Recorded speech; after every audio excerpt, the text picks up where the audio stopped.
A terra estremece. Um torrão de argila seca atinge o capacete de tanquista.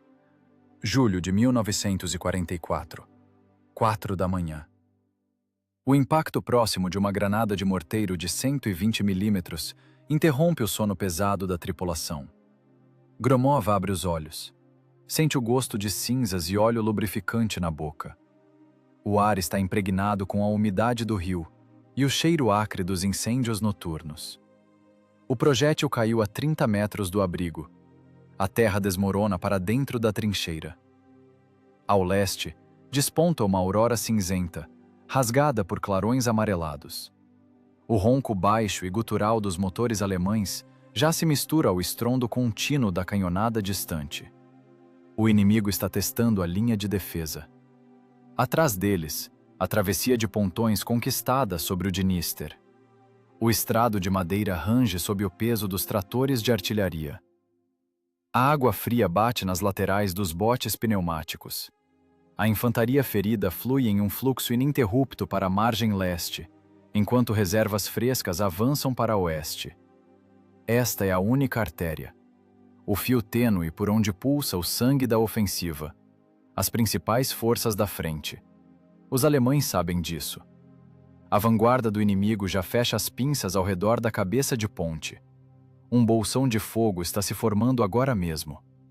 A queda da travessia significaria uma catástrofe. Dezenas de milhares de homens ficariam encurralados contra o rio, sem munição. O exército seria aniquilado. O rádio chia no ventre metálico do tanque. A voz seca do comandante do batalhão rompe a estática do éter. Sokol, aqui base. Manter a ponte, a qualquer custo. Câmbio. Gromov olha em silêncio para o operador de rádio. O rosto do soldado está coberto de fuligem entranhada. Entendido, base. Executando. Responde o operador ao microfone. O tom é firme, sem discussões, sem medo. O medo foi incinerado nas estepes há 1 ano. Restou apenas o pensamento procedimental, a motricidade de profissionais levada ao automatismo. Gromov pousa a mão sobre a blindagem fria da torre. O metal está coberto pelo orvalho da manhã. A tripulação se levanta. Movimentos contidos, econômicos. O motorista entra pelo alçapão. Golpe nas alavancas. Injeção de combustível. O pesado motor a diesel cospe fumaça preta. Engasgou, rugiu e estabilizou em um ronco constante e vibrante. 46 toneladas de aço dos Urais tremem levemente. O turno da fábrica começa. Deslocar a máquina para a posição não é um ato heróico, mas um trabalho físico exaustivo. A transmissão uiva na marcha reduzida. As alavancas de comando são duras, exigindo força bruta do motorista. O tanque pesado rasteja para fora do abrigo. As lagartas largas rasgam a terra úmida, misturando grama com lama. A máquina esmaga arbustos jovens. O tanque inclina-se na borda de uma cratera fresca de bomba aérea, escorrega, cavando a argila viscosa com a placa frontal, e com o uivo esforçado do diesel, escala a encosta oposta. Dentro da torre, a escuridão total é cortada pela luz pálida dos painéis de instrumentos. O cheiro de óleo diesel, suor azedo e graxa de armamento invade instantaneamente os pulmões. Gromov encosta no periscópio. À frente, um campo esburacado, esqueletos de árvores mutiladas e uma névoa cinzenta e espessa rastejando pela baixada. Gromov avalia o relevo. Cada colina, cada depressão, é a geometria da sobrevivência. A linha de defesa exige o abrigo ideal. À esquerda, escurecem as ruínas de um moinho de pedra destruído. À direita, um pântano intransponível. O tanque rasteja em direção às ruínas. É uma posição estratégica. Mas para chegar lá, é preciso atravessar o descampado. Os morteiros alemães já estão enquadrando o alvo móvel. O assobio das granadas em queda corta a audição através do capacete e da blindagem espessa. A pressão aumenta a cada 100 metros percorridos. Motorista, parada curta, para a esquerda. A voz de Gromov soa firme. O tanque dá um solavanco. A lagarta esquerda trava, a direita rasga o solo com um estalo. O monolito de 46 toneladas gira sobre o próprio eixo. Um segundo depois, onde acabavam de estar, ergue-se uma coluna negra de terra misturada com TNT. Estilhaços batem na blindagem frontal. Um tinido seco e agudo, como um punhado de brita contra o ferro. A máquina continua o avanço. A guerra é uma oficina, onde o descumprimento da meta é pago com sangue, e o erro custa a vida. A travessia atrás deles desaparece após a colina. Agora a tripulação está isolada. Um único tanque pesado diante do grupo de choque alemão que se posiciona. Pelo periscópio, vê-se o início de um movimento organizado na orla da floresta. Silhuetas cinzentas espalham-se pela grama queimada. Infantaria. Atrás deles, as caixas angulares dos transportadores blindados. O inimigo, metodicamente, sem pressa, concentra forças para o primeiro assalto. Eles também estão apenas fazendo seu trabalho. O diesel ruge em rotação máxima. O tanque invade as ruínas do moinho. A alvenaria de tijolos se esfarela sob os elos de aço, desabando sobre a parte frontal como poeira vermelha. A fuligem obstrui instantaneamente as frestas de observação. O motorista puxa as alavancas. O motor reduz a rotação e estabiliza na marcha lenta. O silêncio cai bruscamente. Um silêncio pesado que faz os ouvidos zumbirem. Ouve-se apenas a respiração compassada dos homens e o ronco distante dos motores alemães. Gromov não desgruda da ótica. O cheiro de cordite penetra pela ventilação. A posição foi tomada. As paredes grossas do moinho oferecem abrigo parcial e ocultam a silhueta da máquina. Mas nesse silêncio reside uma ameaça mortal. O inimigo já percebeu que o caminho direto para o rio está bloqueado. O operador de rádio olha para o comandante de baixo para cima. Olhos vermelhos pela falta de sono. Perdemos contato com a infantaria, comandante. A linha foi cortada. Estamos sozinhos. Gromov assente. A solidão na linha de frente é uma variável calculada. Não há tempo para lamentos. Preparar para o combate. Perfurante, ordena Gromov. O municiador vira-se em silêncio para o compartimento de munição. Mãos calejadas pousam sobre o projétil pesado. 25 quilos de carga morta. Cada movimento é calibrado por longas horas de treinamento. O estalo da culatra soa no espaço fechado, como o golpe de um martelo sobre a bigorna. A culatra está fechada. Através da cortina de névoa matinal, brilha a primeira faísca. Um assobio curto sobre a torre. Um projétil perfurante passa alto, derrubando o que restava da parede de tijolos do abrigo. Os tijolos desabam com estrondo sobre o compartimento do motor. A vanguarda alemã começou o tiro de aferição. O tempo começou a correr.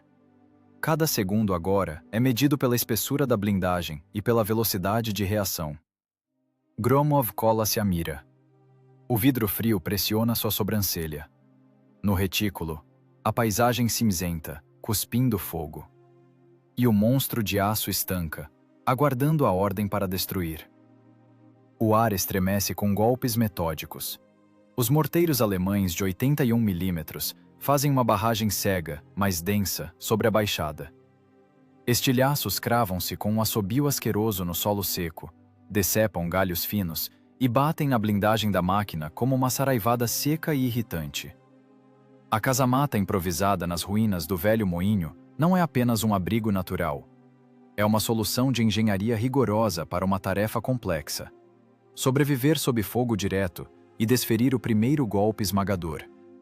O tanque pesado entra no bolsão de pedra lentamente, com solavancos pesados. O motorista puxa as duras alavancas metálicas. Cada movimento das lagartas exige um esforço físico colossal e precisão cirúrgica. A transmissão uiva em frequências baixas, ecoando como uma vibração na coluna vertebral. Os largos elos de aço moem tijolos quebrados em uma poeira vermelha espessa. Essa poeira deposita-se sobre a tinta verde escura das maciças placas frontais. A silhueta da máquina funde-se com a paisagem mutilada. A camuflagem é moldada pela própria ruína do edifício. O metal retorcido do telhado desabado paira por cima, criando um escudo natural contra o reconhecimento aéreo inimigo. O cano do canhão de 122 mm posiciona-se exatamente em uma fenda estreita da parede mestra. A geometria da armadilha foi construída com perfeição. A blindagem frontal, instalada em ângulos inclinados, encara diretamente o provável corredor de avanço da coluna alemã. Os flancos estão protegidos pelo pântano intransponível à esquerda e pela alvenaria maciça à direita. O predador está intocado. O motorista desliga o diesel. Um silêncio pesado e zumbinte cai bruscamente, interrompido apenas pelas explosões surdas e distantes na travessia. Dentro do apertado compartimento de combate, a temperatura sobe rapidamente. O ar torna-se espesso com um cheiro de metal aquecido, graxa acre e suor humano. O espaço é comprimido pela blindagem. A tripulação trabalha em silêncio absoluto. Qualquer palavra ali é supérflua. Serve apenas para gastar oxigênio precioso e quebrar a concentração. Gromov encosta na ótica fria da mira panorâmica. O olho capta habitualmente as marcações pretas da escala. Setor esquerdo de tiro. A carcaça queimada de um trator na borda do campo. Distância. Exatamente 800 metros. Setor direito. A curva acentuada do leito seco de um riacho. Distância. 1200 metros. Centro. Uma colina suave, coberta por grama alta e murcha. Esta é a zona de morte ideal. Os setores de tiro foram aferidos com fria precisão matemática. O tanque transformou-se em um fuzil de precisão camuflado de 46 toneladas. O municiador solta um suspiro profundo. Começa a rotina da linha de montagem da destruição. A munição deste tanque pesado utiliza o princípio do carregamento separado. Isso reduz a cadência de tiro, mas garante uma força destrutiva monstruosa. Mãos em luvas de lona rígidas e oleosas pousam sobre o aço frio do primeiro projétil perfurante. 25 quilos de carga letal. Um movimento errado no espaço exíguo e o ritmo será quebrado, perdendo-se um segundo precioso. Os músculos das costas tensionam-se ao limite. O projétil desliza para o fundo da alma do canhão. Segue-se imediatamente o estojo maciço com a carga de pólvora. O pesado bloco da culatra bate com um estalo metálico ensurdecedor. Está travado hermeticamente. Esse som, no volume fechado da torre, atinge os tímpanos com mais força que um disparo real. Os mecanismos internos foram verificados. No posto do motorista, a pressão do óleo é monitorada. A mão repousa sobre o botão de partida. A tensão aperta os nervos em um nó pulsante. Cada segundo de espera pesa mais que o cansaço físico. O tempo dilata-se. 1 minuto em uma emboscada dura mais do que uma marcha de horas. O bombardeio de morteiros inimigo desloca-se subitamente em direção ao rio. O inimigo muda a tática. Qualquer erro na camuflagem agora custa a vida de todo o batalhão na travessia. E, de repente, através do estrondo distante, surge um som novo. O estalo agudo e estridente de um motor de 2 tempos. No cume da colina central, surge uma silhueta cinzenta. Uma motocicleta de reconhecimento alemã com sidecar. 3 homens em uniformes de campanha. O condutor desliga o motor. A máquina para no ponto mais alto. Um oficial no sidecar leva o binóculo aos olhos. O inimigo testa metodicamente a zona cega da defesa.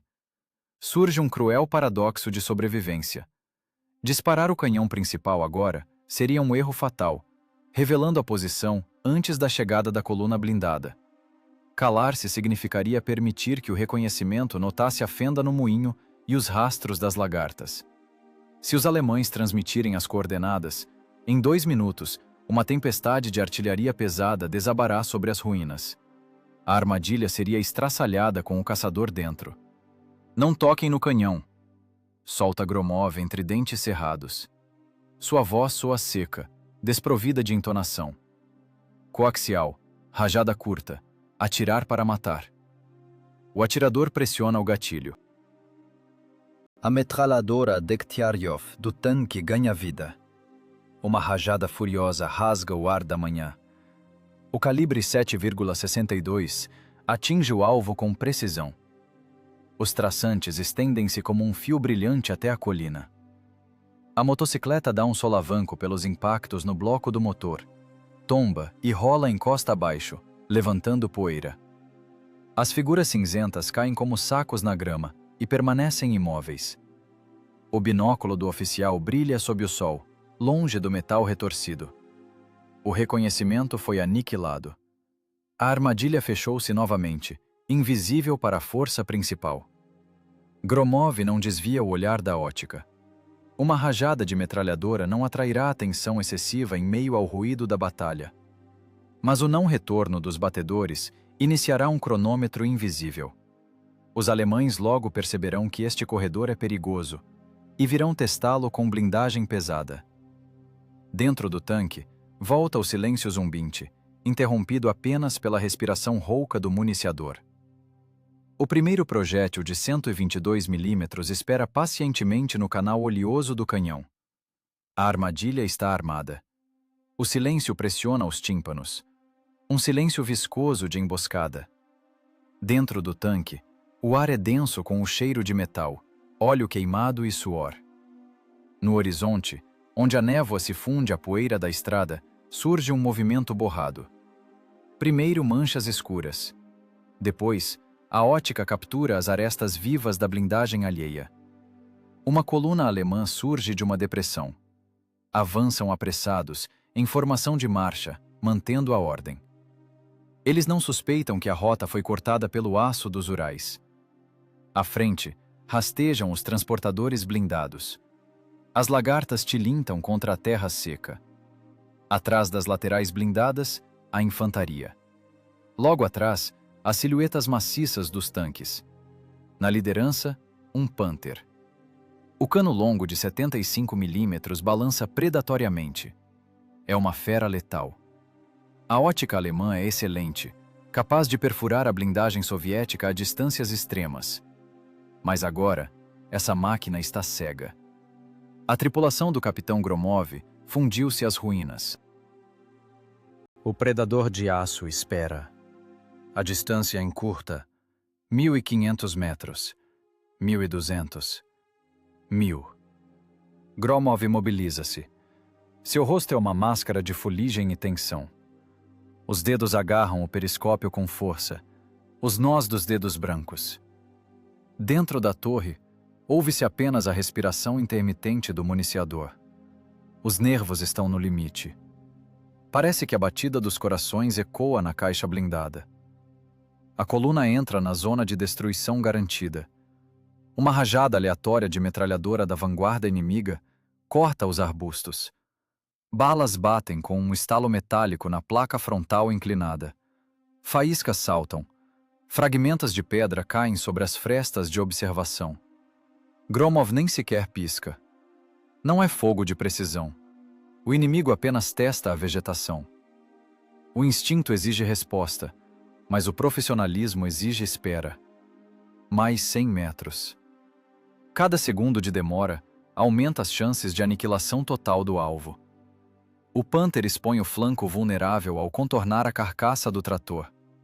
É o ângulo ideal, mortal para o calibre pesado. Enquadra no retículo. O sussurro de Gromov corta o silêncio.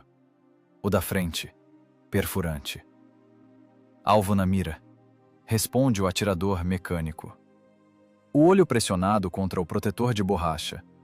Os volantes rangem suavemente. A torre desloca-se frações de milímetro. O retículo pousa exatamente sob a torre do gato alemão. Pronto. Fogo. O impacto.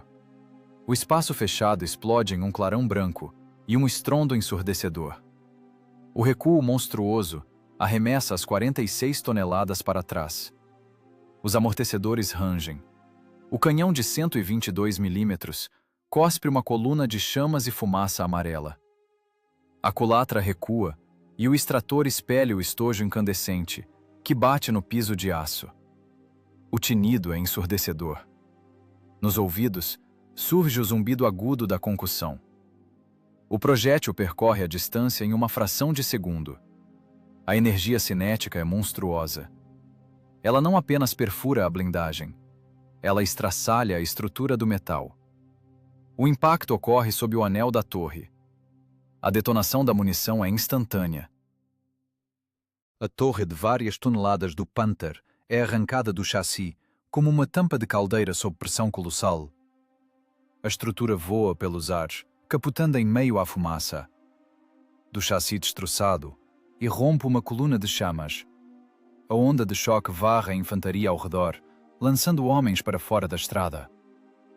Impacto! Alvo destruído! Constata o atirador, impassível. Suas mãos já giram os volantes, transferindo o fogo para a próxima máquina. A armadilha fechou-se. A ilusão de retirada foi rasgada. O caos explode na estrada. Os motoristas dos transportadores pisam nos freios. As máquinas colidem com um estrondo metálico. A infantaria salta para as valas. O Panther em chamas bloqueia a estrada estreita, tornando-se um obstáculo intransponível para a coluna. O inimigo está desorientado, mas é profissional. O choque dura 3 segundos. Depois, a reação é feroz. Os tanques sobreviventes giram as torres em direção ao moinho. Os pontos de fogo ganham vida. O ar preenche-se com o uivo do metal. Dezenas de metralhadoras rasgam a alvenaria. Traçantes desenham uma rede letal na névoa. Projéteis perfurantes golpeiam as paredes. A fachada do moinho desmorona, expondo a silhueta verde escura do tanque soviético. O silêncio da emboscada deu lugar ao rugido de um moedor de carne. O inimigo sabe de onde vem a morte. Centenas de quilos de aço voam em sua direção. Os ricochetes na blindagem frontal uivam como feras. Dentro da máquina, a temperatura sobe. O ventilador não vence a fumaça de pólvora sufocante. Respirar dói. Os olhos ardem. O erro é impossível. A retirada é inviável. Fragmentação! Na infantaria à direita! Ordena Gromov. Sua voz soa como o estalo de um ferrolho. O municiador manipula o próximo projétil. Sua túnica está encharcada de suor. As mãos, cobertas de graxa e sangue, trabalham como pistões infalíveis. O combate aberto começou. Não há mais truques. Apenas a blindagem, o calibre e a resistência de 4 homens trancados em uma caixa de aço incandescente, sob fogo cerrado. A coluna inimiga tenta se posicionar. Eles são muitos, mas estão presos em um corredor estreito diante da barreira insuperável dos Urais. O ponto de não retorno foi ultrapassado. A batalha torna-se mecânica. As emoções queimaram, restando apenas reflexos. Dentro da blindagem, a temperatura beira os 50 graus. O metal libera calor escaldante. O ventilador uiva, mas o vapor de pólvora azulado paira como névoa. O oxigênio falta. Cada inspiração queima a garganta. O tanque executa o abate metódico. A coluna alemã, sem espaço para manobra, expõe os flancos vulneráveis ao tentar girar na estrada estreita. Perfurante, no transportador, fogo. O comando de Gromov. O disparo. O recuo sacode a máquina. Mais um estojo fumegante cai no piso, aumentando o calor. Os estojos vazios rolam sob os pés. O municiador trabalha no limite humano. Sua tarefa é garantir o fogo letal. A munição de carregamento separado é sua maldição e sua arma. Primeiro o projétil, depois o estojo. 25 quilos de aço escorregadio por carga. Os músculos das costas contraem-se em cãibras pelo esforço no espaço exíguo. A túnica colou ao corpo. A desidratação seca a garganta e racha os lábios. Ele já não sente a dor nos nós dos dedos esfolados. Ele deixou de ser humano. É um mecanismo.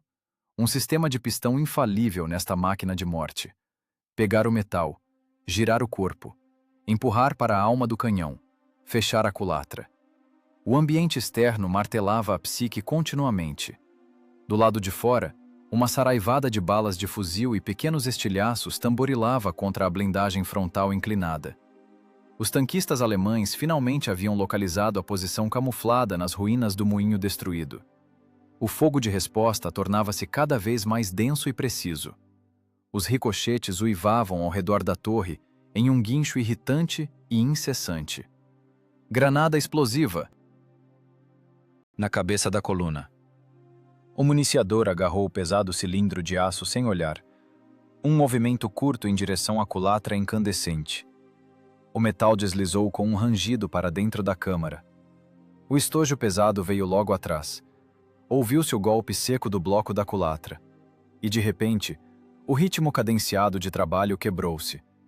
Um estalo metálico seco e irregular ecoou em vez do tilintar sonoro habitual. O mecanismo sofrera uma falha fatal. O sistema semiautomático do massivo bloco da culatra travou completamente. A pesada cunha de aço emperrou a meio curso. O canhão foi paralisado instantaneamente. "Travou!" gritou o atirador com a voz rouca. Sua voz falhou devido à tensão animal que o invadiu subitamente. Um segundo de hesitação sob um fogo de metralhadora tão denso significava morte certa. O poder de penetração monstruoso do canhão de 122 milímetros era sempre neutralizado por sua cadência de tiro extremamente baixa. Cada disparo nesta batalha valia seu peso em ouro puro. E agora, simplesmente não havia tiro.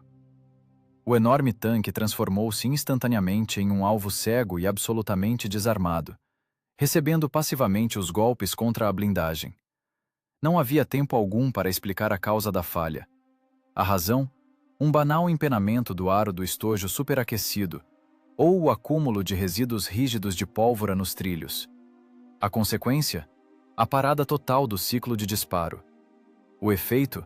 A aniquilação inevitável da tripulação. O municiador não desperdiçou um único segundo com palavras vazias. Ele caiu pesadamente de joelhos, esfolando a pele até sangrar nas chapas de aço antiderrapante do piso. A mão direita tateou febrilmente a marreta de aço curta e pesada, fixada por padrão próximo ao compartimento de munição. Era a ferramenta bruta da última esperança. Os músculos do antebraço incharam de forma não natural pelo esforço brusco e desesperado. O espaço para o balanço sob a culatra era mínimo.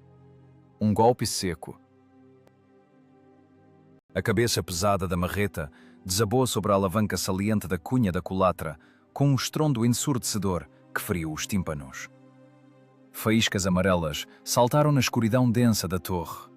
O metal não cedeu. "Vai!" rugiu Gromov, colado ao ocular da mira ótica. O blindado inimigo no retículo já girava sua torre massiva diretamente em direção a eles. Segundo golpe. Seco, preciso, furioso. Com o rangido desagradável de latão sendo esmagado, a cunha finalmente cedeu e se encaixou na posição de disparo. A culatra estava travada com segurança. O contacto mecânico fora totalmente restaurado. "Pronto!" exalou o municiador com um arquejo. Ele cuspiu no chão sujo e coberto de estojos vazios, uma saliva espessa e viscosa, com um nítido gosto de sangue. Fogo. O tanque estremeceu violentamente de novo, com a poderosa liberação de energia cinética. Mais um projétil partiu assobiando em direção ao alvo. Pelo periscópio do comandante, viu-se claramente como um pesado transporte de tropas blindado alemão literalmente explodiu em pedaços de ferro incandescente. A infantaria, que se escondia desesperadamente atrás de sua blindagem fina, foi varrida instantaneamente pela sobrepressão da onda de choque. A estrada de terra transformou-se rapidamente em um corredor da morte contínuo e intransitável.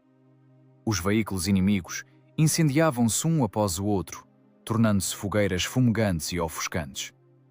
Uma fumaça preta, densa e gordurosa, cobriu o vale, misturando-se aos restos da névoa cinzenta da manhã. A coluna de ataque alemã não suportou tamanha pressão de fogo. Tendo perdido os veículos de combate da vanguarda e sem possibilidade real de suprimir rapidamente o ponto de fogo oculto, iniciaram uma retirada forçada e apressada. Recuaram sem piedade, abandonando feridos que gemiam e equipamentos fumegantes. Os tanques inimigos sobreviventes rastejaram lentamente para trás da crista protetora da colina, revidando furiosamente com disparos desordenados e imprecisos. O massacre intenso e metódico quebrou definitivamente seu ímpeto ofensivo inicial. A resistência física sobre-humana de 4 homens exaustos dentro de uma caixa de aço incandescente decidiu, Neste exato momento, o desfecho desta fase brutal da batalha. A linha de montagem da morte voltou a operar sem falhas. Pela frente, restava apenas uma pausa curta e tensa, antes de um novo e ainda mais terrível ataque do inimigo. A fumaça dos veículos em chamas rastejava pela grama queimada. A curta pausa era enganosa. Através da densa cortina cinzenta, silhuetas massivas surgiram na crista da colina. A infantaria abriu apressadamente os reparos de aço. Canos longos e predatórios baixaram para a posição horizontal. O inimigo posicionara canhões antiaéreos pesados de 88 mm para tiro direto. Eram os assassinos perfeitos de blindagem. Sua balística de trajetória plana não deixava chances de sobrevivência. Os canos apontavam diretamente para as ruínas do moinho. Um clarão. O ar se comprimiu em uma massa densa. Um golpe de força monstruosa desabou sobre a placa frontal do tanque. 46 toneladas de aço dos Urais estremeceram, com os amortecedores rangendo lamentavelmente. O projétil perfurante ricocheteou com um guincho selvagem na blindagem inclinada, subindo alto no céu cinzento. A solda de fábrica resistiu à pressão sobre-humana. A blindagem não fora perfurada, mas a energia cinética não desapareceu. Ela invadiu o espaço fechado do veículo de combate. A cabeça de Gromov foi arremessada bruscamente para a frente. O rosto chocou-se com um estalo contra a borda rígida de aço da escotilha do comandante. Uma luz branca ofuscante explodiu na escuridão. Sangue quente e espesso do corte na testa inundou o olho esquerdo e a ótica fria do periscópio. Um zumbido agudo e insuportável de alta frequência surgiu instantaneamente nos ouvidos. O mundo perdeu todos os sons da batalha, transformando-se em uma cena muda que pulsava com uma dor aguda. Comandante! A voz do atirador soou abafada, como se viesse de um subsolo profundo, através de uma cortina de algodão. Gromov balançou a cabeça com dificuldade. Gotas espessas de sangue caíram no colarinho sujo da túnica desbotada. Ele limpou furiosamente a névoa vermelha com as costas da mão suja. A dor física o trouxe de volta, devolvendo-o à realidade. Vivo. Mira no clarão. Granada explosiva. Fogo. A voz soou seca, desprovida de entonação. O municiador empurrou silenciosamente o projétil pesado na culatra. 25 quilos de morte repousavam na bandeja metálica. A culatra estalou. O disparo. O recuo golpeou os nervos exaustos. O projétil de 122 mm partiu uivando em direção à colina. A terra ergueu-se em um chafariz negro, bem em frente à posição da bateria antiaérea alemã. A guarnição inimiga foi varrida pela sobrepressão da onda de choque. Os pesados reparos foram lançados ao ar como gravetos. Um segundo clarão atingiu bruscamente pela direita. Outro projétil perfurante mordeu o sistema de rodagem. O tanque deu um solavanque não natural e espasmódico para a esquerda. O estalo ensurdecedor do metal rasgando sobrepôs-se facilmente ao zumbido monótono nos ouvidos da tripulação. A larga lagarta de aço deslizou com um tilintar asqueroso da roda motriz. Os elos pesados desenrolaram-se pela terra arada pelas explosões. O veículo inclinou-se visivelmente para o bombordo. A tração fora completamente perdida. O tanque transformou-se definitivamente em um alvo estático para execução. "Lagarta esquerda rompida!" gritou o motorista. Seus dedos apertaram espasmodicamente as alavancas de controle, agora inúteis, até os nós dos dedos ficarem brancos. "Não desligue o motor! Operamos parados!" ditou Gromov secamente. Nada de pânico. O corpo desidratado e fustigado pela concussão funcionava puramente no automatismo de combate. A emboscada transformou-se irrevogavelmente em um duelo direto de artilharia. Uma matemática implacável da morte, baseada no esgotamento de recursos. Os alemães batiam metodicamente, martelando projéteis na silhueta do veículo. O terceiro impacto atingiu exatamente a junção entre a torre e o chassi. Faíscas saltaram como um chafariz para todos os lados. Dentro do tanque, lascas de metal incandescente soltaram-se da blindagem com um estalo. Fragmentos de metal quentes e extremamente afiados cravaram-se nas áreas expostas da pele da tripulação. O municiador gemeu baixo, agarrando reflexivamente o ombro ensanguentado. Sua mão retornou imediatamente ao depósito de munição. A cadência de tiro não podia cair nem por um segundo. O canhão do tanque pesado cuspiu novamente uma coluna de chamas. O projétil atingiu o alvo com precisão. Mais uma guarnição de artilharia alemã transformou-se instantaneamente em uma massa sangrenta de ferro retorcido e corpos dilacerados. Mas, no lugar dos mortos, surgiam imediatamente novos serventes. O inimigo pressionava cegamente com massa e disciplina de ferro. Os golpes dos projéteis contra a blindagem fundiram-se em um estrondo único e enlouquecedor. Cada novo impacto sacudia violentamente as entranhas dos homens. O ar no interior aqueceu até um ponto crítico. Não havia fisicamente o que respirar. Gases densos de pólvora corroíam os olhos inflamados até as lágrimas. Gromov olhava fixamente pela mira com um único olho são. O retículo preto pulava constantemente, devido aos fortes solavancos do veículo imobilizado. Direita, 005, perfurante! Rugiu o comandante, cuspindo um coágulo de sangue no chão. O municiador respirava de forma pesada e intermitente. Seus movimentos tornaram-se visivelmente mais lentos, mas mantiveram uma precisão mecânica letal. Projétil. Estojo massivo. Cunha da culatra. Golpe seco. A torre, com o uivo esforçado dos motores elétricos superaquecidos, girou lentamente para a direita. O atirador, por hábito, capturou na mira um novo clarão inimigo na colina. Disparo! Uma tempestade de fogo irrompeu do cano. Mais um canhão alemão silenciou para sempre. O quarto golpe terrível. Exatamente no centro geométrico da placa frontal inclinada. O espesso aço dos Urais resistiu também a esse limite. Na blindagem verde escura, restaram crateras prateadas profundas e irregulares. O metal derreteu sob a pressão cinética colossal, mas recusou-se obstinadamente a deixar a morte entrar.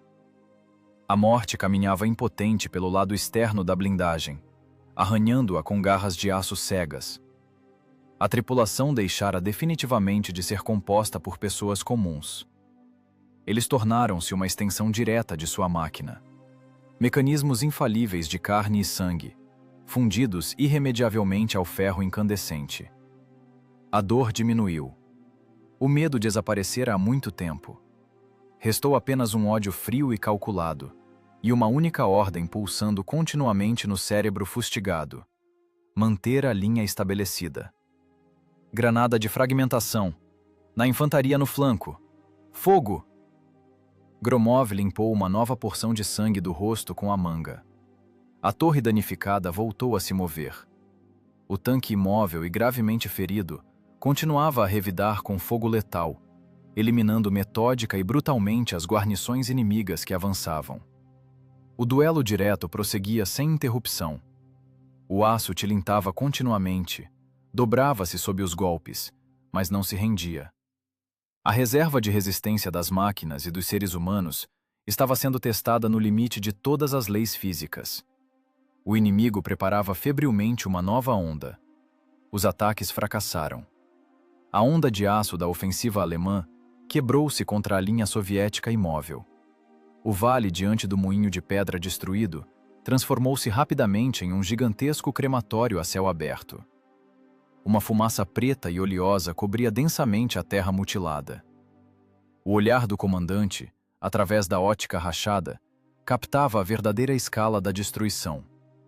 Uma dezena de veículos pesados inimigos queimava em fogueiras brilhantes, a uma distância de 300 a 1000 metros. As carcaças dos transportes blindados angulares estavam retorcidas pela sobrepressão. Torres pesadas de tanques médios foram arrancadas de seus suportes e lançadas para o lado. Dentro das caixas metálicas em chamas, a munição estocada explodia continuamente. Estalos surdos de detonação lançavam chafarizes de faíscas brancas e pedaços de ferro incandescente alto no céu. A terra diante da posição estava completamente esburacada por crateras profundas que se sobrepunham, formando uma paisagem lunar morta. A argila amarela estava pesadamente misturada com fuligem, óleo e sangue. O assalto frontal direto fracassara definitivamente. O inimigo sofrera perdas críticas, mas a inércia da ordem de combate ainda os empurrava para a frente. O inimigo mudou de tática em pleno movimento. A infantaria alemã decidiu aproveitar a imobilidade forçada do blindado soviético. Silhuetas cinzentas e agachadas começaram a se concentrar rápida e furtivamente pelo leito seco de um riacho. Avançavam pelo flanco direito. A distância encurtava rapidamente. 150 metros. 100 metros. Carregavam minas magnéticas pesadas e feixes de granadas antitanque. Seu objetivo principal era aproximar-se da zona cega do tanque pesado e explodir o compartimento do motor. Gromov limpou rudemente o suor pegajoso e o sangue seco do rosto. Seu olho-são percebeu um movimento curto e não natural na grama murcha, através do visor lateral. Infantaria! À direita! Granada explosiva! A voz do comandante soou seca, como um rasgar de uma lona.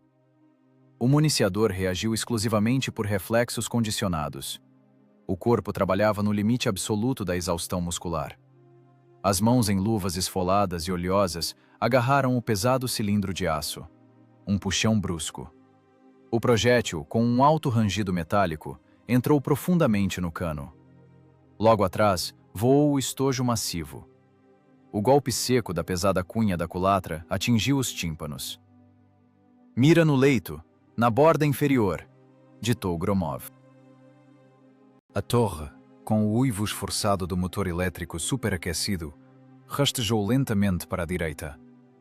Os mecanismos de rotação estavam obstruídos por pó de tijolo e lascas metálicas, mas continuavam a funcionar. O atirador pressionou o rosto com força contra o protetor de borracha da mira. O retículo preto pousou exatamente na borda do riacho seco, onde capacetes reluziam. Disparo! O estrondo ensurdecedor sacudiu novamente com fúria a caixa blindada. O projétil explosivo de 122 mm revolveu a terra seca bem diante da linha que avançava. Uma onda de choque de força colossal misturou instantaneamente as túnicas cinzentas com a argila amarela. Enormes torrões de terra e corpos dilacerados por estilhaços voaram para todos os lados. Mas a infantaria alemã era disciplinada. Os soldados sobreviventes enterraram-se nas crateras frescas e continuaram obstinadamente a rastejar para a frente. A distância tornou-se crítica. 80 metros. Gromov via claramente o brilho do aço oxidado nas mãos do inimigo. As granadas estavam prontas para o arremesso. Coaxial, rajada longa, corte-os! Lançou o comandante em meio às nuvens de fumaça de pólvora. O atirador pressionou o gatilho. A metralhadora do tanque começou a costurar o espaço com chumbo de forma metódica e monótona. Traçantes brilhantes cravavam-se em grupo no parapeito do riacho. Balas de calibre 7,62 mm não deixavam a menor chance para a carne humana. As figuras cinzentas agitavam-se reflexivamente sob os impactos diretos e imobilizavam-se para sempre na poeira. O ataque de flanco afogou-se em sangue em questão de segundos. Ninguém mais se levantou das crateras. O flanco direito estava limpo e selado com chumbo. Gromov moveu lentamente o periscópio de volta para o setor frontal. A máquina permanecia absolutamente imóvel, com a lagarta esquerda rompida. Ela suportara o golpe concentrado e monstruoso da artilharia inimiga. O aço dos Urais estava coberto de cicatrizes profundas e irregulares. Na tinta verde escura, escancaravam-se crateras prateadas enormes de dezenas de impactos diretos de projéteis de 88 mm. O metal nesses pontos estava terrivelmente deformado pela pressão cinética colossal. Ele derretera e escorrera, formando dobras deformadas. A blindagem estava densamente coberta de fuligem, moças e arranhões profundos de milhares de estilhaços. O abrigo de alvenaria fora completamente destruído. O tanque estava totalmente exposto. Mas a peça frontal massiva não fora perfurada. A integridade da cápsula blindada fora preservada. A tripulação estava ferida, atordoada, mas viva, e continuava a matar metodicamente. Isso se tornou o ponto de virada de toda a batalha. Na colina, uma pausa pesada e tensa surgiu subitamente. Os comandantes alemães olhavam através de binóculos Zeiss para o tanque soviético mutilado, imóvel, mas mortalmente perigoso. Ele transformara-se para eles em uma barreira física e psicológica intransponível. Eles viam como seus melhores canhões antiaéreos descarregaram toda a munição na placa frontal desta máquina solitária, sem o menor resultado. Viam claramente as carcaças em chamas de seus tanques mais modernos e a infantaria despedaçada no flanco. O inimigo finalmente percebeu a impossibilidade fatal e matemática de perfurar esta blindagem de frente. O cálculo racional e frio da doutrina militar alemã sofreu uma falha crítica diante do poder bruto e inquebrável dos Urais. A quebra psicológica ocorreu de forma rápida e inevitável. O rádio foi instantaneamente preenchido por ordens bruscas e pânicas de retirada. Os motores dos veículos inimigos sobreviventes rugiram com esforço em rotações máximas. As colunas começaram a manobrar espasmodicamente na estrada estreita. Os transportes blindados recuavam, esmagando impiedosamente seus próprios mortos e feridos. O inimigo desistiu completamente do assalto direto à travessia. Retiraram-se para os vales profundos, tentando desesperadamente evitar o cruzamento fatal a qualquer custo. O tiroteio cessou gradualmente. Primeiro, calaram-se os calibres pesados. Depois interrompeu-se o estalo estridente das metralhadoras. Sobre o campo de batalha mutilado, pairou um silêncio pesado, interrompido apenas pelo estalo do metal em chamas. A conta de ferro fora paga integralmente com o sangue do inimigo. A batalha recuou pesada e relutantemente para além da cordilheira de colinas. O estrondo ensurdecedor do duelo de artilharia de várias horas foi substituído por um silêncio opressor e não natural. Esse silêncio não trazia o alívio esperado. Ele desabava sobre os ombros dos homens exaustos como um bloco de concreto. Dentro da cápsula blindada mutilada, não havia lugar para a alegria da salvação. O ar era denso, pegajoso, completamente impregnado por fumaça tóxica e vapores. Respirar era fisicamente impossível. Cada inspiração espasmódica queimava a garganta ressecada com milhares de minúsculas agulhas incandescentes. O ventilador elétrico zumbia de forma esforçada em algum lugar acima da cabeça, mas apenas circulava fumaça azulada sufocante e pó de tijolo corrosivo em um ciclo fechado. O municiador desabou pesadamente sobre uma enorme pilha de estojos de latão vazios. Seus ombros largos curvavam-se. Os músculos dos braços tremiam de forma leve e incontrolável devido ao esforço físico monstruoso. Ele tossia de forma abafada, cuspindo no chão de ferro corrugado coágulos de saliva pretos de fuligem e poeira. A túnica desbotada colara-se irremediavelmente às costas molhadas e queimadas pelo metal quente. O motorista recostou-se no encosto de seu assento rígido. Seus dedos sujos estavam retorcidos nas alavancas de controle bloqueadas. Gromov, superando uma fraqueza selvagem, afastou lentamente o rosto do protetor de borracha do periscópio. A metade esquerda de seu rosto era uma máscara contínua de vermelho e preto. O sangue espesso do corte na testa inundara o olho, misturara-se com o lubrificante da arma e se echara em uma crosta densa. A cabeça latejava devido à concussão. O mundo encolhera para o tamanho desta caixa incandescente. A temperatura no interior mantinha-se obstinadamente na marca dos 50 graus. O aço aquecido dos Urais liberava generosamente o calor acumulado para os corpos inflamados. Não havia euforia de sobrevivência. Havia apenas um cansaço surdo, estúpido e de chumbo. Eles sobreviveram, mas o tanque estava paralisado. A lagarta esquerda, rompida por um impacto direto, transformara a formidável máquina de combate em um alvo morto e imóvel. Se a infantaria inimiga se reagrupasse e atacasse por um novo flanco, os tanquistas tornar-se-iam apenas um pedaço de ferro queimado, com cadáveres dentro. A imobilidade era a morte. A situação ditava uma única decisão rígida. Motorista, municiador. A voz de Gromov soou como o ranger seco de metal enferrujado. A lagarta, rápido. Sem discussões desnecessárias. A ordem caiu no ar incandescente e transformou-se imediatamente em ação. O municiador, com um gemido abafado, obrigou seu corpo exausto a se levantar. Ele tateou na escuridão as pesadas alavancas de aço. O motorista golpeou com força as travas da escotilha de acesso frontal. A espessa tampa blindada abriu-se com um rangido. Um fluxo de ar fresco da manhã, generosamente misturado com o cheiro de borracha queimada e carne chamuscada, invadiu bruscamente o interior. Esse gole de oxigênio atingiu os pulmões com a força de um soco no estômago. 2 homens saíram lenta e pesadamente da máquina para a terra mutilada e revolvida. As pernas fraquejavam.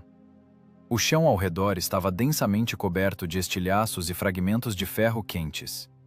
Nesse exato momento, o silêncio denso sobre as ruínas do moinho foi rasgado por um estalo seco e cortante. Uma bala de calibre 7,92 mm, com um guincho maligno, arrancou faíscas brilhantes da blindagem frontal, exatamente a 10 centímetros da cabeça do motorista. Um franco atirador inimigo posicionara-se na colina distante. Ele esperara pacientemente por este momento. O inimigo deixara um bloqueio mortal. "Chão!" rugiu o municiador. Eles caíram instantaneamente de bruços em uma poça de lama, misturada com tijolos quebrados e óleo de máquina. O franco atirador mantinha o tanque imobilizado sob mira constante. As balas começaram a estalar ritmicamente contra a torre e a escotilha aberta, em intervalos de 10 segundos. A pressão psicológica reiniciou com força total. Cada movimento do lado de fora agora significava um risco de 100% de levar uma bala na têmpora. Mas não podiam ficar deitados na lama. O tempo trabalhava contra eles. O municiador, rastejando e agarrando-se com os cotovelos esfolados às pedras afiadas, aproximou-se da lagarta rompida. A fita de aço de centenas de quilos deslizara inerte da roda motriz. Os elos pesados estavam retorcidos. O motorista rastejava logo atrás, arrastando consigo 2 alavancas de ferro massivas. Eles trocaram olhares rápidos. Os olhos estavam vermelhos, inflamados, completamente desprovidos de brilho. Jaziam na lama, com as bochechas pressionadas contra o aço frio dos roletes de apoio. Mais uma bala atingiu o metal acima de suas cabeças com um tilintar. Fragmentos de chumbo saltaram para todos os lados, cravando-se no tecido grosso das túnicas. "Coloca a alavanca sob o elo", sussurrou o municiador entre dentes cerrados. Sua voz falhava pela tensão. "Vamos, no 3. 1, 2, 3. Os músculos, que pareciam ter esgotado todas as suas reservas, incham em nós rígidos. 2 homens fincam as botas pesadas na argila amarela e escorregadia. Eles jogam todo o peso do corpo contra as alavancas de ferro.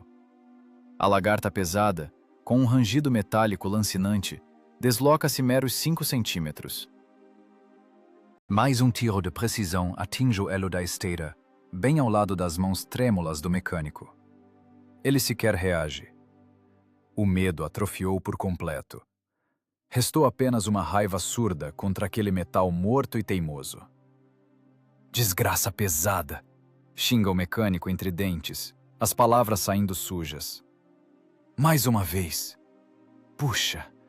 Eles forçam os tendões ao limite. A pele das palmas racha, e o sangue fresco mistura-se abundantemente à graxa preta nas alavancas. O elo da esteira, milímetro a milímetro, avança sobre os dentes de aço da roda dentada. Uma dor aguda atravessa as costas, do pescoço à lombar. É a fisiologia pura e primitiva da sobrevivência. Um clique, outro tiro certeiro. Eles não dão atenção. Os dedos do municiador martelam com força o pino de junção nos olhais dos elos. Um golpe seco da marreta pesada. A trava se fecha. A lagarta está esticada. O reparo sob fogo está concluído. Eles caem de costas, exaustos, diretamente na terra revirada. O peito arfa. O ar escapa dos pulmões com um chiado.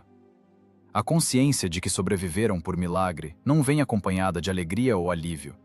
Manifesta-se exclusivamente através da dor pulsante e insuportável em cada músculo estirado. Eles apenas sobreviveram para continuar lutando. O municiador vira-se com dificuldade de bruços. Rastejando, contorcendo-se pelo chão, ele alcança a escotilha de escape inferior. O mecânico sobe logo atrás.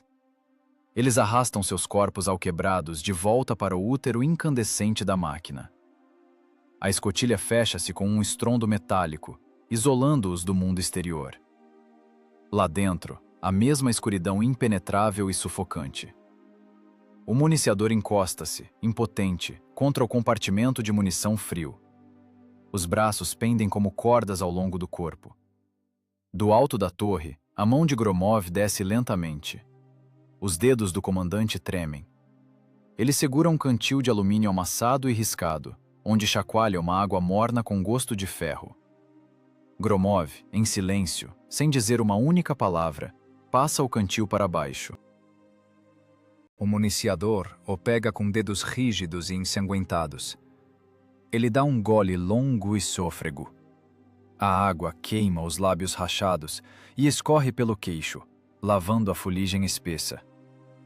Ele passa o cantil ao mecânico em silêncio. Ninguém sorri. Dentro deles, formou-se um vazio imenso, reduzido a cinzas. Nesse vazio, não há lugar para emoções humanas. Ali, vive apenas o reflexo. O tanque está pronto. O céu sobre o rio subitamente se fende com um rugido baixo e vibrante. O som cai do alto, pressionando os tímpanos como uma prensa pesada. Uma esquadrilha de aviões de ataque soviéticos passa voando baixo, rente ao topo das árvores mutiladas e carbonizadas. As largas asas blindadas bloqueiam por uma fração de segundo o pálido sol da manhã. A aparição deles coloca um ponto final, definitivo e pesado, nesta etapa da batalha. As forças principais da frente romperam as linhas. A ponte de pontões sobre o Dniester suportou a pressão colossal. A salvação avança inevitavelmente do leste.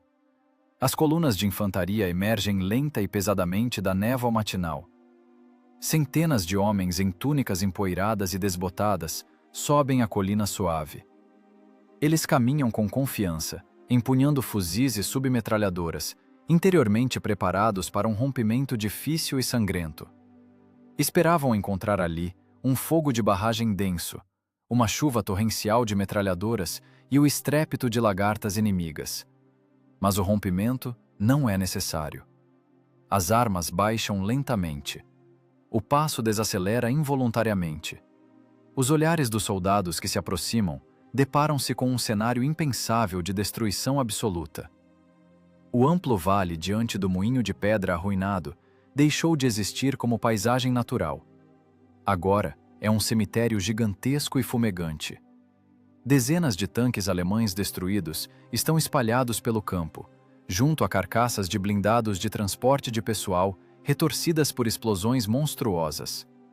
Uma fuligem preta e gordurosa cobre em uma camada densa cada metro quadrado da terra mutilada. O ar é espesso, morto, impregnado até o âmago pelo cheiro nauseante e adocicado de carne queimada, borracha derretida e fumaça acre de pólvora. O silêncio parece fisicamente pesado, antinatural, após horas de um estrondo infernal. No centro geométrico exato dessa paisagem lunar morta, ele se ergue. O tanque pesado soviético.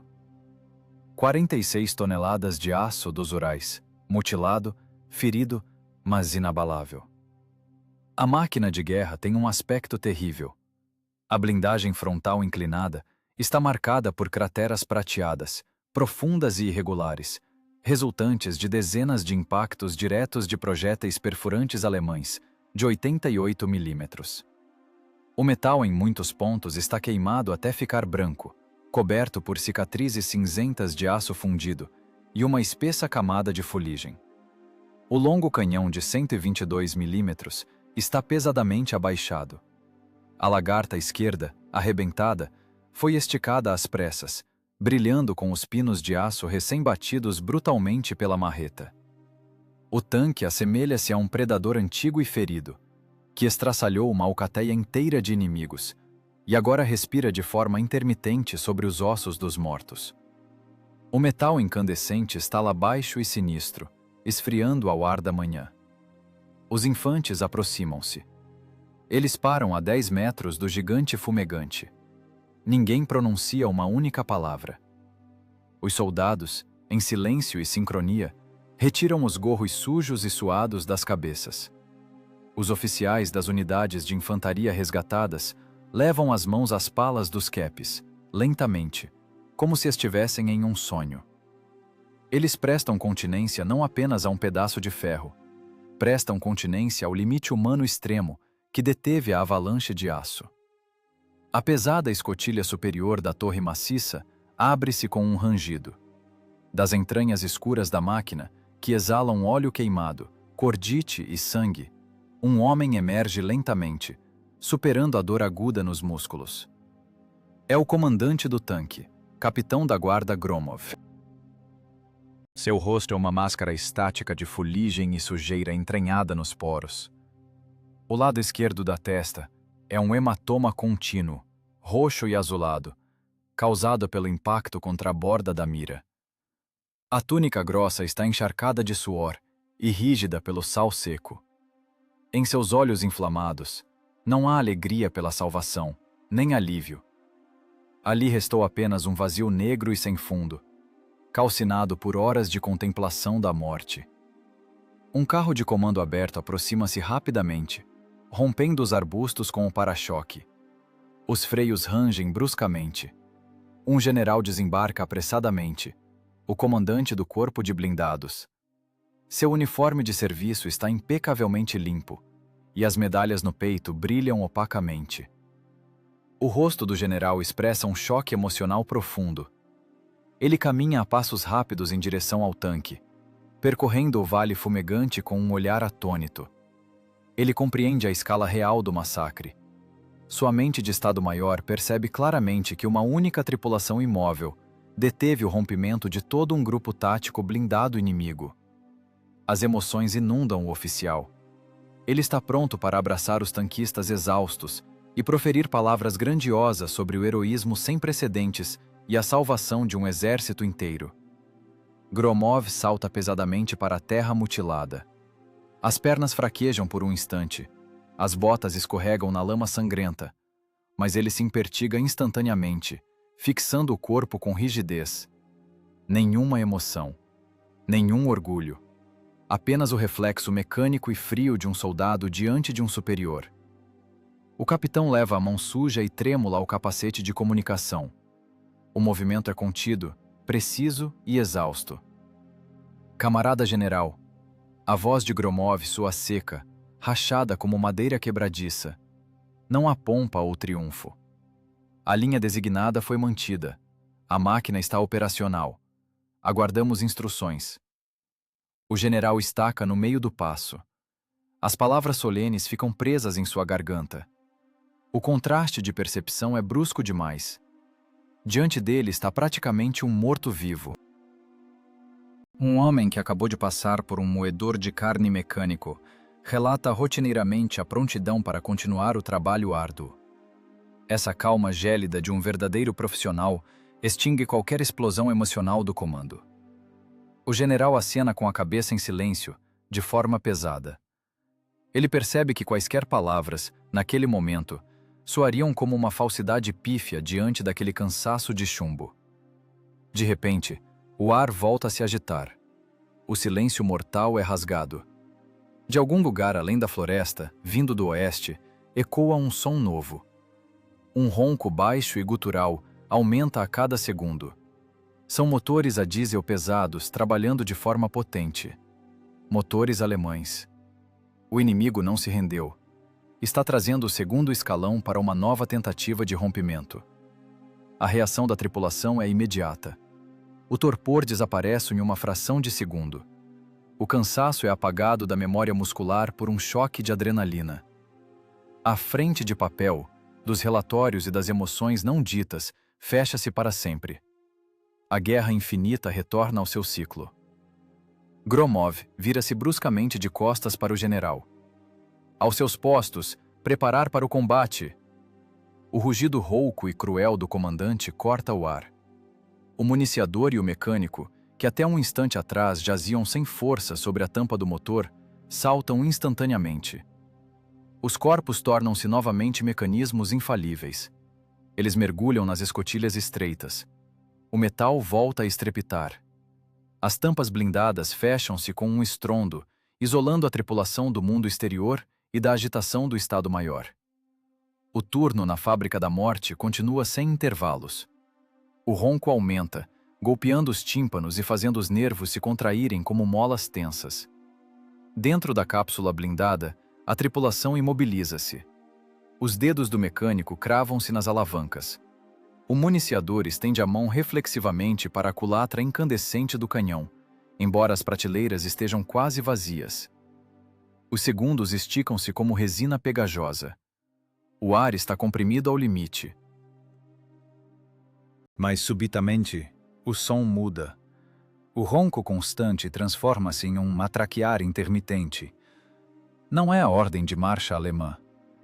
Por trás da orla da floresta, surgem os maciços tratores de artilharia soviéticos. O vento mudará de direção, trazendo o eco dos motores do flanco vizinho. A morte concede uma breve trégua. O alarme era falso. Cancelar alarme. São os nossos rebocando. Solta Gromov, sem qualquer sinal de alegria. Ninguém suspira de alívio. A tensão apenas flui para uma fase de espera monótona. O capitão sai da torre para o paralama. As botas escorregam no metal banhado por uma mistura de chuva, sangue e óleo. Gromov contorna a torre maciça, mancando. Seu olhar fixa os sulcos terríveis na pintura verde escura. Ali, um projétil de 88 milímetros arrancou uma cratera deformada. O metal derreteu e escorreu, formando bordas denteadas. As soldas de fábrica estalaram, mas suportaram a pressão, selando a morte do lado de fora. Gromov passa a palma esfolada por essa ferida aberta. Naquele momento, ocorre-lhe uma epifania gélida. Toda a sua experiência, sua precisão de atirador e sua resistência não valeriam nada sem aquela espessa blindagem dos Urais. A verdadeira linha de defesa não foi mantida apenas ali, na lama do Dniester. Foi mantida a milhares de quilômetros, na retaguarda profunda. A vitória foi conquistada por engenheiros anônimos, por mulheres exaustas que passavam dias diante de tornos gelados em galpões sem aquecimento. Suas mãos congeladas forjaram aquele escudo indestrutível. O aço salvou a carne.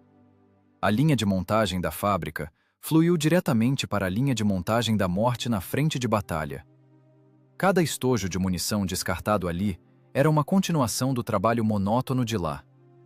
Um pouco mais adiante, sobre o tronco carbonizado de uma árvore, desenrola-se a burocracia da guerra. O comandante do regimento, recém-chegado, preenche metodicamente as folhas de recomendação para condecoração. As linhas secas registram máquinas destruídas e perímetros mantidos. Os números de inimigos mortos assentam-se no papel cinza. A rotina transforma o sangue em estatística. Mas o comandante do regimento subitamente para o lápis. Ele olha para a blindagem frontal mutilada do IS-2, observando os amassados causados pelos projéteis alemães. Então, com uma pressão que chega a rasgar o papel, escreve no rodapé uma exigência rígida. Condecorar com ordens de Estado o coletivo da fábrica fabricante. Sem aquele gênio de engenharia, a cabeça de ponte teria sido triturada nos primeiros 15 minutos de combate. Para a tripulação, essa burocracia não tem importância. Um caminhão de suprimentos aproxima-se, balançando nos buracos. As guardas de madeira abrem-se. Começa uma nova etapa extenuante: o carregamento da munição. Receba para o armazenamento, ordena secamente o mecânico, de pé na caçamba. Gromov e o municiador ocupam seus lugares sobre a blindagem escorregadia. O carregamento do canhão pesado exige um esforço colossal. O primeiro projétil perfurante, 25 quilos de metal frio, coberto por graxa. O municiador recebe a carga. Os músculos de suas costas tensionam-se dolorosamente. Ele baixa a morte com cuidado para dentro das entranhas escuras da torre. Lá, O rádio operador acomoda os projéteis nos nichos de ferro. O estrépito de metal contra metal soa ritmado, como um metrônomo de aço. Um projétil, o segundo, o terceiro. Os movimentos são precisos, sem agitação. A graxa penetra nas escoriações das palmas, causando uma dor surda. O cheiro de óleo diesel mistura-se ao da pólvora fresca. Seguem-se os maciços estojos de latão com a carga propulsora. Cada estojo é um tiro garantido, um passo em direção à próxima batalha. A guerra nunca termina com a vitória. Apenas faz pausas técnicas para repor os estoques de trinitrotolueno. O carregamento dura 40 minutos de um trabalho físico exaustivo que consome o que restava das forças. O municiador apoia-se no canhão, limpando o testa com a manga. Munição completa. Compartimentos fechados. Ecoa a voz abafada do rádio-operador. A escotilha fecha-se com um estrépito. A máquina está novamente abarrotada de explosivos. A tripulação está selada na cápsula de aço. O mecanismo está pronto para o próximo ciclo. Não há pensamento sobre o futuro. Apenas o momento presente. O peso do metal, o cheiro de queimado e a ordem de avançar. A rotina do massacre continua. O éter estala com radiogramas em pânico. Nos bunkers alemães, paira um silêncio paralisante. Oficiais de comunicações entregam relatórios implacáveis. A ofensiva fracassou. Os batalhões de tanques foram reduzidos a cinzas. O ditame tecnológico alemão ruiu nas crateras da travessia. Os canhões de 88 mm não conseguiram penetrar a blindagem do novo tanque pesado soviético. Os projéteis ricochetearam. Não é apenas um fracasso tático. É o colapso matemático de uma doutrina. O inimigo percebe com horror. No leste, criaram a arma absoluta. Contra esse monstro de aço, suas máquinas são impotentes. O pânico rasteja pelos mapas, junto com as setas vermelhas dos contra-ataques soviéticos. Milhares de quilómetros a leste, nos Urais, uma névoa azulada paira no galpão congelado da fábrica. A temperatura é de 30 graus abaixo de zero. Não há adrenalina ali, apenas uma batalha monótona pela sobrevivência. O velho mestre de turno desdobra, com dedos enegrecidos pelo frio, um triângulo gasto do correio de campanha. É uma carta vinda da frente. Ao seu redor, mulheres e adolescentes exaustos cerram fileiras. Seus rostos são cinzentos pela falta de sono e pela fome. A máquina suportou 15 impactos diretos. Nenhuma perfuração frontal. Mantivemos a linha. O inimigo foi repelido. Obrigado pelo aço resistente. Leu o mestre com voz rouca. Frases curtas, sem lirismo. Apenas a constatação militar. Pelas bochechas sujas dos operários escorrem lágrimas raras, deixando trilhas na fuligem. Mas ninguém interrompe o trabalho. Os tornos continuam a uivar, removendo a parras dos blocos de metal incandescentes. A linha de produção não para. O plano exige novos tanques. Na sombra de uma ponte rolante, o projetista-chefe escuta em silêncio. O fardo de meses de dúvidas cai de seus ombros. A Escola Soviética de Construção de Tanques cumpriu sua tarefa, lançando um monstro invencível para a Grande Guerra. Os cálculos de blindagem e ângulos revelaram-se impecáveis. Os desenhos transformaram-se em uma muralha intransponível. Na linha de frente, a noite desce sobre a terra mutilada, ocultando as carcaças alemãs e os corpos dilacerados. A tripulação de Gromov terminou o carregamento. Os 4 homens estão exaustos, mantidos apenas por reflexos condicionados. Pelo rádio, chega uma nova ordem. Não há tempo para dormir. O comandante senta-se em seu posto. A escotilha fecha-se com um som metálico. A armadilha está selada. Mecânico, dar partida. Avançar, ordena Gromov com voz firme. O motor a diesel tosse, espelha uma nuvem de fumaça preta e ruge com força ensurdecedora. 46 toneladas de aço estremecem. A transmissão uiva. O mecânico puxa as alavancas. As lagartas trituram estojos disparados e escombros. O tanque, marcado por cicatrizes, mas inabalável, dissolve-se na escuridão. Ele parte para uma nova linha de defesa. E longe, no leste, o apito da fábrica corta o ar gelado dos Urais. Ele convoca as pessoas famintas para mais um turno. O trabalho infinito continua.